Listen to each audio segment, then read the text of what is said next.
ઘણા વખતથી ઘણા બધા મિત્રોની એવી રજૂઆત હતી કે કમરની તકલીફો માટે જે રૂટીન પ્રકારની થોડી કસરત કરવાની હોય તો કયા પ્રકારની કસરત કરવી, તો એ માટે આજે આ એક સ્પેશિયલ વિડીયો બનાવેલો છે. આ ખૂબ જ સરળ કસરતો છે. કમરના કોઈપણ પ્રકારના દુખાવા માટે આ એકદમ બેઝિક કસરતો છે. તો અત્યારે આપણે 3 કે 4 એકદમ બેઝિક કસરત છે એ આજે જોઈશું. ચત્તા સૂઈ જવાનું છે. બંને પગ એકદમ સીધા, હાથ સીધા, બંને પંજા માથા તરફ પૂરા ખેંચવાના છે. એટલા ખેંચવાના છે કે તમને છેક અહીં સુધી એનો સ્ટ્રેચ ફીલ થવો જોઈએ. અને આ રીતે રાખીને 10 કાઉન્ટ કરવાના છે. 1 2 3 4 5 6 7 8 9 10. રિલેક્સ. પછી નીચેની તરફ ધક્કો મારવાનો છે અને 10 કાઉન્ટ કરવાના છે. ફરીથી એટલું જોરથી કરવાનું છે કે જેથી કરીને છેક અહીં સુધી સ્ટ્રેચ આવે અને 10 કાઉન્ટ કરવાના છે. 1 2 3 4 5 6 7 8 9 10. રિલેક્સ. આ કસરત નંબર 1 હતી.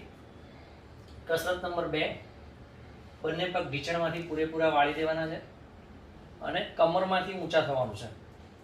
આ રીતે ઊંચા, જેટલા ઊંચા થવાય એટલા ઊંચા થવાનું છે અને 10 ગણવાના છે. 1 2 3 4 5 6 7 8 9 10.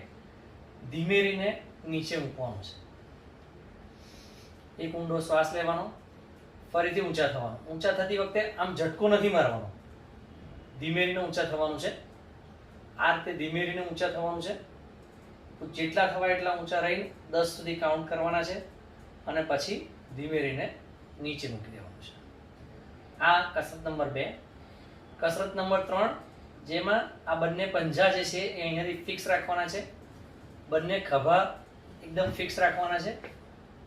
એકવાર બંને પગ આ બાજુ નમાવવાના છે. જ્યારે પગ આ બાજુ નમાવો ત્યારે માથું આ બાજુ નમાવવાનું છે. પગ આ બાજુ નમાવીશું એટલે આ બાજુના સ્નાયુઓ ખેંચાશે. આ બાજુના paraspinal, this is called paraspinal muscle stretching exercise. એટલે આ બાજુના મસલ્સ ખેંચાશે. આ રીતે રાખીને 10 કાઉન્ટ કરવાના છે.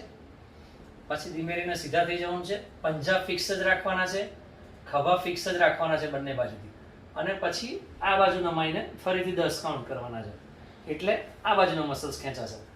આ રીતે આ 3 એકદમ બેઝિક એક્સરસાઇઝ છે. હવે જે લોકો હજુ થોડીક વધારે એક્સરસાઇઝ જો કરી શકે તો એમના માટે આ ચોથી એક્સરસાઇઝ છે, જેમાં આ એક પગ સીધો રાખીને ઢીંચણમાંથી વાળ્યા વગર ઊંચો કરવાનો છે અને 10 કાઉન્ટ કરવાના છે. 1 2 3 4 5 6 7 8 9 10. રિલેક્સ. શરૂઆતમાં 30 to 40 ડિગ્રી જેટલો જ પગ ઊંચો કરવાનો છે. 1 2 3 4 5 6 7 8 9 10. રિલેક્સ. ચોથા નંબરની કસરત, જે લોકોને પગમાં નસ ખેંચાતી હોય અને જો એ કસરત કરતી વખતે પેઇન થતું હોય તો કરવાની નથી. જ્યારે પણ બેઠા થાઓ ત્યારે આ રીતે પડખું ફરો અને પછી ધીમે રહીને બેઠા થાઓ.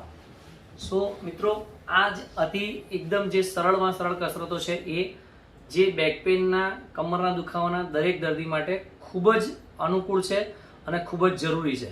એ તમને ખૂબ લાભ આપશે. હજુ વધારે તમારે આના માટે કંઈ પણ માહિતી જોઈતી હોય તો તમે 9825334765 આ નંબર પર સંપર્ક કરી શકો છો, જેથી કરીને તમને એના માટે વધારે માહિતી મળી શકશે. અથવા અમારી હોસ્પિટલનો સંપર્ક કરી શકો છો, Shaurya hospital, Paldi, Ahmedabad. www.shauryahospital.co.in. Thank you.